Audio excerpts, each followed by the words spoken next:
And our studio guest this morning is the Minister for Water, Sustainability and the Environment, Tony Burke. But first, we'll see what the Sunday papers are covering around the country. And, Annabelle, the canonisation of Mary MacKillop owns most front pages, except in Melbourne, where the heathens leave with a horse race, of course. But it's the most prominent story by far. Yes, and it's good to see that Mary MacKillop is still achieving miracles, even up to this late moment, pre-canonisation. There's an opinion piece co-authored by Kevin Rudd and Julie Bishop that appears in the pages of the Sunday Age. Don't think there's any precedent for that level of geniality and friendship between the two of them. And we've also, as I understand it, just heard a clarifying definition of the nature of miracles from Kevin Rudd himself, who's been characteristically up all night in the Vatican. You could describe it that way. The Foreign Minister was asked the key question in an interview on the 10 Network this morning. Do you believe in miracles? Well, on the question of the miracles associated with Mary MacKillop's life, I will not comment directly on those. They've been deliberated on by the relevant arms of the Catholic Church. If you're asking me as a Christian believer, do I accept the proposition of the supernatural and of supernatural intervention? Well, of course, one follows from the other. There you go. He's back in the habit. But now, look, I take it for granted no one's watching the show this morning. I mean, I take it for granted that everybody is at Mass. But so therefore we can really speak amongst ourselves. And amongst ourselves, do any of us here believe in miracles? Annabelle, do you believe in miracles? Well, not especially, but I think that this... No, you don't. Many Catholics don't believe in miracles, but what I note, David, is that it's sneering secularist Sunday again. I mean, it's all having a sneer at the Catholic Church. I mean, I know people who believe in crystals.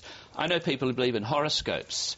I mean, I know some journalists who believe in Gough Whitlam. I mean, all sorts of people believe in different things, but it's very easy to sneer at Catholics. I mean, I don't see many sneers at Muslims. I don't see much You of that asked at this all. question, did you not, David, of the Prime Minister, of course, because you look at the timing of this, and Australia has its first saint 3 months after an atheist was elected as Prime Minister. Yes, I asked her, do you believe in miracles? And she said no, bluntly, no. I don't either. I don't think there's anybody up there doing magic tricks for us down here on Earth.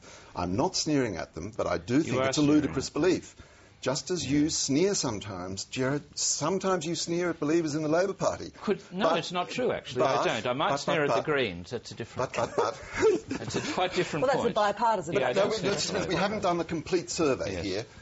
Barry, do you believe in miracles? I'm with what Kevin Rudd said. I thought he captured it very well. I tell you what was a miracle if you use it in the generic sense. Okay, here was a woman who took on the local bishops and went to Rome and won. No one ever does that, particularly a young woman.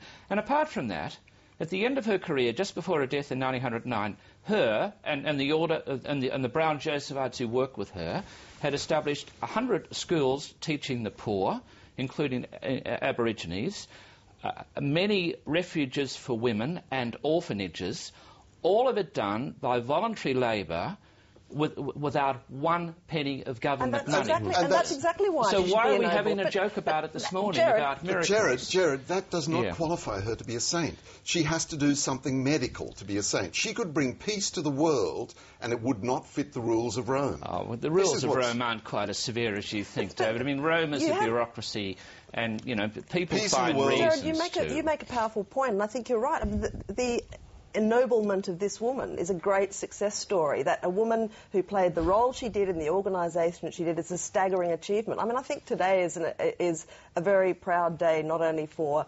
So why all the sneering at miracles? Because the point that I think that David's making is that all of that hard work that she did, and when you talked about her qualification to be a saint, you went exactly to the achievements that she made in her own life. Well, many Catholics believe that. That's what matters. I mean, not all Catholics believe in miracles. There is such a thing as remission, which no one understands. She is being honoured in Rome today because she is said to have done some magic tricks in heaven. She's been honoured in Rome today. That is not true, David. That is not true. She's been honoured in Rome today because she is regarded as a woman of virtue in her life who did good works. That's the prime criteria. If she'd done bad works, it wouldn't have happened.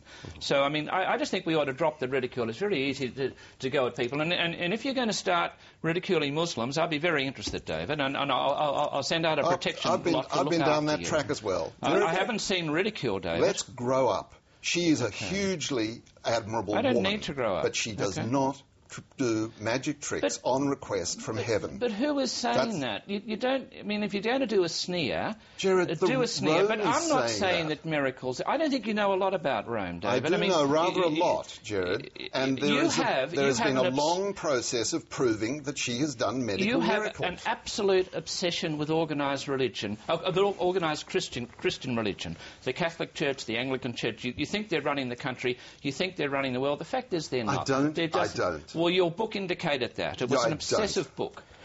OK, let's move on to what the News Limited papers are doing today. And right around the country, they've run a survey of the number of media advisors essentially employed by governments, state by state. And, Gerard, some very big figures. Well, the News Limited papers have come up with a figure throughout the country of 3,000, which includes political advisors, that is, political staffers and public service appointees. In the state of Victoria, the figure is 700. There's no reason to doubt these figures. This is something that's been growing for many years, and it's grown a lot in recent years. I think the important point to note about this, however, is that however many media advisors there is, it doesn't seem to help to get the message out.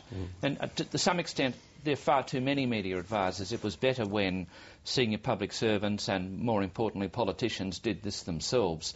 But there's no reason to doubt these figures, and they are very high, and I don't think they work. They're including communications, marketing, all that sort of thing as well. But David Davis in the opposition in Victoria says that the Brumby government has the biggest propaganda unit outside North Korea. We'll probably hear a little more from that in the run-up to an election. There are no comparative figures, though. There are no figures to demonstrate just the growth of this area in recent years, which would have been helpful. Or to chart the move in these sorts of stuff. I mean, there's been such an extensive clear-out of the Gillard government staffers in the last few weeks. I mean, every 20 seconds you seem to get an email from someone who's moving on.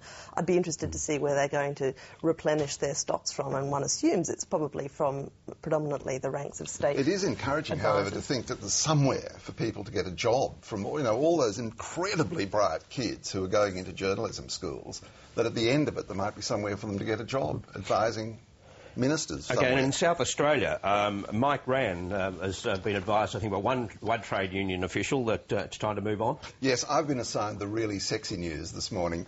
Trouble in South Australia. The union movement is telling the civilian wing of the Labor Party that it's time for a change of leadership. It seems the problem over there is that in order to save a bit of money, because there have been some blowouts in the budget in South Australia, the government has decided to reduce long service leave for the public service and to also end some leave loadings as well as some other sort of entitlements of the public service. And everybody down there is furious, absolutely furious, and calling for Mike Rann to disappear. He's had a very long run, Mike Rann, and he's getting into the sort of unpopular end of a long career. And he's a bit long in the tooth, and you're getting that sort of power vacuum that often happens in these situations. And it's worth remembering, of course, that the South Australian government started on the most tenuous possible grounds with the support of a guy called Peter Lewis, who was a sort of disaffected Liberal MP. Triumphed over that. Yeah. Was incredibly popular for a while, but has got to the well, tar. The figure that's quoted in that article, his approval rating was at 84%, is now at 38%. Yep. That's a big fall from grace.